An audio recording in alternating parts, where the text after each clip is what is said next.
lahirna ana ing Mekah dinten Isnin tanggal 12 bulan Maulud tahun gajah. Dinten Isnin tanggal 12 bulan Maulud tahun gajah. Salatullah salamullah ala Taha Rasulillah.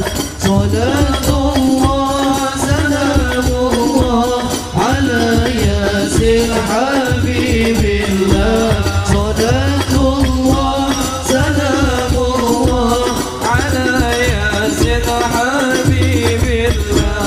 Ibune Siti Aminah, ramane Sayyid Abdullah, garwane Siti Aisyah, gadaro Siti Aisyah. Salatullah salamullah ala Taha Rasulillah. Salatullah salamullah ala Yasin Habibillah. Salatullah salamullah ala Yasin Habibillah. Ibune Siti Aminah, ramane Sayyid Abdullah, garwane Siti Khadijah, gadaro Siti Aisyah, Siti Hafsah, Siti Saudah, Siti Ramlah, Siti Maimunah, Kidun Zainab, Siti Safiyah, gadaro Siti Afiyah, lan Siti Juwairiyah, lan Siti Juwairiyah. Salatullah salamullah ala Taha Rasulillah. Salatullah salamullah ala Yasin Habibillah. Salatullah salamullah ala Yasin Habibillah.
menambahkan, tadi ada yang WhatsApp, ciri-cirinya orang yang sudah terpapar radikal gimana Mas Ken? Mereka yang jelas yang pertama anti kebinekaan, anti Pancasila, pokoknya nggak mau berkumpul yang berbeda, pokoknya aku yang paling benar, yang lain salah. Mereka juga cenderung mengatakan kriminalisasi, jadi mereka mengatakan tokoh-tokohnya, padahal sejatinya mereka itu kan mengulamakan kriminal adanya. Jadi kalau ada di sekitar kita orang mengaku paling beragama, tapi dia setiap hari yang disampaikan ujaran kebencian, hujatan, caci maki, maka kita harus kritis. Jangan sampai kita menjadi terpapar, karena banyak laporan ke kami orang tua yang salah menyekolahkan anaknya. Karena banyak terjadi sekarang penyebaran radikalisme itu bukan hanya di kalangan mahasiswa atau pelajar, bahkan sampai di pendidikan usia dini. Ada anak yang lapor ke saya bersama orang tuanya, anak saya nggak mau berkumpul mas dengan sahabatnya yang beda agama, karena itu katanya kafir, gara-gara di sekolah nyanyi lagu tepuk anak soleh. Islam, Islam, yes, kafir, kafir, no. Islam sampai mati tangannya di leher. Ini juga bahaya karena sekarang ini juga menjadi perhatian. Hati-hati menyekolahkan putra-putrinya di pesantren. Kalau di pesantren NU ketemu dengan kiai, dengan para habib, saya yakin aman. Tapi kalau yang pesantren sudah tidak ada upacara bendera, tidak ada bendera merah putih, tidak ada Pancasila, bahkan cenderung di situ sudah ditanamkan intoleransi anti kebinekaan sejak dini. Ini menjadi kewaspadaan kita bersama.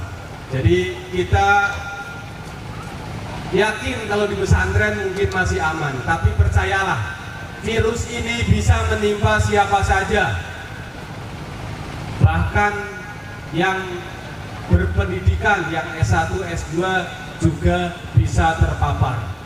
Jadi kita harus belajar paripurna kepada ahlinya. Insya Allah kalau kita dekat dengan kiai, dengan ulama, dengan para habaib, kita insya Allah dijauhkan dari bahaya radikalisme. Tapi kalau kita ketemu di luar, terutama buat anak muda yang merantau ke ibu kota, hati-hati kalau sudah ada didekati dengan teman orang yang sudah mengajarkan tadi anti kebinekaan, pokoknya yang benar hanya saya, yang lain salah. Apalagi sudah dikatakan tadi, pokoknya negara ini hukumnya bukan hukum Islam, maka kalau seperti itu wajib kita tolak. Sama seperti narkoba, jangan coba-coba.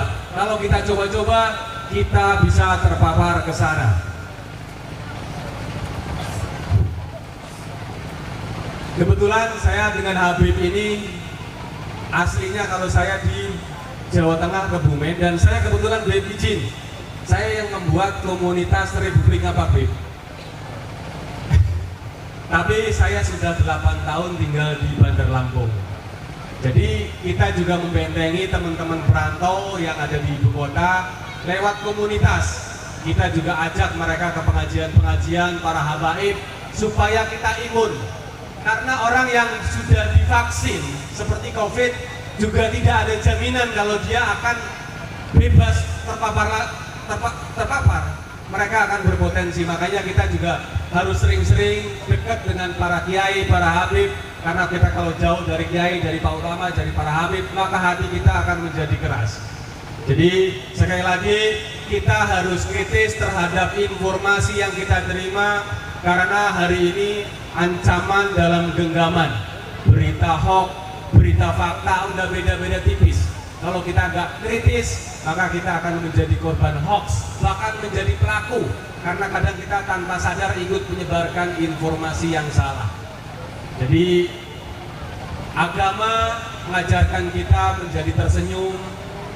Kalau ada orang mengajarkan beragama, kita menjadi pemarah, tukang hujat, caci maki, ujaran kebencian, maka kita harus kritisi, jangan sampai kita mengikuti dan terpapar ke sana. Demikian tambahan dari saya. Sekali lagi hari ini mendapatkan